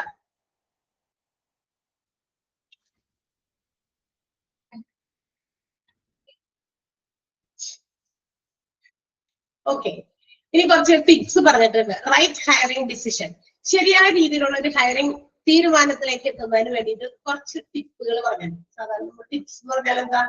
ടിപ്പ് പറയാല്ലേ, കിച്ചൺ ടിപ്സ് ഉണ്ട് അല്ലെ, പിന്നെ എന്താ പറയാ കോസ്മെറ്റിക് ടിപ്സ് ഒക്കെ ഉണ്ട് അല്ലെ, സൗന്ദര്യം വർദ്ധിപ്പിക്കുന്നതിന് ആവശ്യമായ ടിപ്സ്, വണ്ണം കുറയുന്നതിനുള്ള ടിപ്സ് അല്ലെ, നമ്മളതൊക്കെ ഇടയ്ക്കൊക്കെ കേട്ട് ട്രൈ ചെയ്യാറുള്ളതാണ്. ഇവിടെ ഒരു റൈറ്റ് ഹയറിംഗ് ഡിസിഷൻ, ശരിയായ രീതിയിലുള്ള ആളുകളെ തിരഞ്ഞെടുക്കുന്നതിന് തീരുമാനിക്കുന്നതിന് മുമ്പ് അതിന് ശ്രദ്ധിക്കേണ്ട ചില ഇമ്പോർട്ടന്റ് ടിപ്സ് ആണ് ആ പോയിന്റ് പറഞ്ഞിരിക്കുന്നത്. Okay, first one, employers must understand the difference between the needs and wants. ആദ്യം തന്നെ എംപ്ലോയർക്ക് ഒരു കാര്യം അറിയണം. എംപ്ലോയർ എന്ന് വെച്ചാൽ ഒരു ബിസിനസ് ഓർഗനൈസേഷൻ ആണ്. ഇവിടുത്തെ എംപ്ലോയർ എന്തറിയണം? Difference between the needs and wants. നമുക്ക് എന്താണ് ആവശ്യം, നമ്മുടെ നീഡ്സും നമ്മളുടെ ആവശ്യവും തമ്മിലുള്ള വ്യത്യാസം അറിയണം. എന്ന് വെച്ചാൽ ഏത് ടൈപ്പ് ഓഫ് എംപ്ലോയീസ് നമുക്ക് വേണം, ഏത് സ്ഥലത്താണ് വേക്കൻസി ഉള്ളത്, ആ വേക്കൻസി അതിന്റെ ആവശ്യവും അതിന് വേണ്ട ആളുകൾ ആരൊക്കെയാണ്, ഇത് അറിയണം. മനസ്സിലായി? ഇത് അറിഞ്ഞിട്ടാണ് എന്ത് ചെയ്യാൻ പാടുള്ളൂ, സെലക്ഷൻ നടത്താൻ പാടുള്ളൂ. അല്ലാണ്ട് വേക്കൻസി ഉണ്ട്, കുറെ പേരെ വിളിച്ചു, എന്തൊക്കെ മാനദണ്ഡമൊന്നും ഇല്ലാണ്ടൊക്കെ കുറെ ആൾക്കാരെയൊക്കെ കൊണ്ടുവന്നു, അങ്ങനെയൊന്നും പറ്റില്ല. It's important for employer to understand the skills which are necessary to perform the job. ആ ഒരു ജോലി ചെയ്യാൻ ഏറ്റവും അത്യാവശ്യമായിട്ടുള്ള സ്കിൽ ഏതാണ് എന്നറിയാൻ എംപ്ലോയർ അതറിയണം. അതറിഞ്ഞിട്ട് സെലക്ഷൻ പ്രൊസീജിയേഴ്സിലേക്ക് പോകാൻ പാടുള്ളൂ. ഇവിടെ ഇന്ന ഡ്യൂട്ടിയാണ് ചെയ്യേണ്ടത്, അതിന് വേണ്ട ആൾ ആരാണ്, അത് കൃത്യമായിട്ട് അറിഞ്ഞ് അതിന് വേണ്ടിയിട്ടുള്ള ആളുകളെ ഹയർ ചെയ്യും. അല്ലെ? ഒരു ടീച്ചറിന്റെ ഒഴിവിലേക്ക് വേറെ ഏതെങ്കിലും കാര്യങ്ങൾക്ക് വേണ്ട ഒരാളെ കൊണ്ടൊരു കാര്യമുണ്ടോ? ഇല്ല. അതിന് നല്ല എക്സ്പീരിയൻസ്ഡ് ആയിട്ടുള്ള ആളുകളെ വേണമെന്നുണ്ടെങ്കിൽ അതനുസരിച്ചുള്ള ഹയറിംഗ് സെലക്ഷൻസ് നടത്തണം. ഓക്കെ, ഫസ്റ്റ് പോയിന്റ് മനസ്സിലായോ? നീഡ്സ് ആൻഡ് വാണ്ട്സ് അറിയണം എംപ്ലോയർ. മനസ്സിലായില്ല? Okay, next one, second one എന്താ? Employers must prioritise the skills according to the nature of the job. കൊടുക്കാൻ പോകുന്ന ജോലി എന്ത് ജോലിയാണോ അതിന്റെ സ്വഭാവത്തിനനുസരിച്ച് എംപ്ലോയീസ് എന്ത് ചെയ്യണം? പ്രയോറിറ്റി കൊടുക്കണം. ഏത് ജോലിയില് ഏറ്റവും ആദ്യം ഏത് വേക്കൻസിയാണ് നമുക്ക് ഫില്ല് ചെയ്യേണ്ടത്, ഇന്നതാണ് ഏറ്റവും ആവശ്യം നമുക്ക് ഇപ്പൊ ചെയ്യേണ്ടത്, അല്ലെങ്കിൽ ഇപ്പൊ ഫില്ല് ചെയ്യേണ്ട വേക്കൻസി ഇതാണ്, അതേത്, അതിന്റെ ഒരു പ്രയോറിറ്റി ചെയ്ത് പ്രയോറിറ്റൈസ് ചെയ്യാന്ന് പറഞ്ഞാൽ എന്താ? മുൻഗണനാ ക്രമത്തില് ഇന്നതാണ് ആദ്യം. ഓക്കെ, ആ വേക്കൻസി ആദ്യം ഫില്ല് ചെയ്യുക, അതിനുവേണ്ട ആവശ്യമുള്ള കാൻഡിഡേറ്റ്സിനെ പല രീതിയിലും പല മാനദണ്ഡങ്ങളുടെ അടിസ്ഥാനത്തിൽ അവരെ ഹയർ ചെയ്യുക. ഓക്കെ, അപ്പൊ പ്രയോറിറ്റൈസ് ചെയ്തിട്ട് ഓരോ ജോബിനും പ്രയോറിറ്റൈസ് ചെയ്തിട്ട് അവരുടെ ആ ജോബിന്റെ നേച്ചർ അനുസരിച്ച് ഹയർ ചെയ്യാം. Okay, employers must prioritize the skills according to the nature of the job. Clear? അടുത്തത്, employers must prepare interview questions before conducting an interview. ഇന്റർവ്യൂവിന് വന്നിരിക്കുന്ന സമയത്ത് വൈകിട്ട് വന്ന് ചോദ്യമായിട്ട് ചോദിക്കുകയല്ല. എന്ത് ചെയ്യണം? ഇന്റർവ്യൂ കണ്ടക്ട് ചെയ്യാനായിട്ട് ഇന്നൊരു ഡേറ്റ് ഫിക്സ് ചെയ്തിട്ടുണ്ടെങ്കിൽ they have to prepare questions advanced ആയിട്ട് എന്ത് ചെയ്യണം? കുറെ ചോദ്യങ്ങൾ അതിനു വേണ്ടി തയ്യാറാക്കി വെക്കണം.